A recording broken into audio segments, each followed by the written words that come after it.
পম্পি অবশ্য বলেছে কাল সকাল সকাল আসবে। ডাক্তারদের এই দাবি না মেটা পর্যন্ত স্বাস্থ্য ভবনের সামনে থেকে তারা নড়বে না।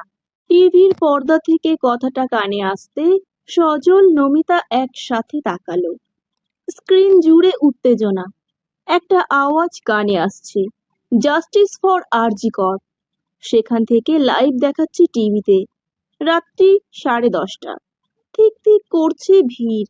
ওই ভিড়েই আছে তাদের মেয়ে পম্পি। ছোট্ট থেকেই চৌখস এই মেয়ে। স্বপ্ন দেখতো স্পেসে যাবে। সজল চাইতো মেয়ে ডাক্তার হোক। জোর করেনি কখনো, কিন্তু ভাগ্যের লিখনে ডাক্তারিতে চান্স পেয়েছিল একবারেই। আত্মীয় স্বজন সবাই প্রশংসায় পঞ্চমুখ।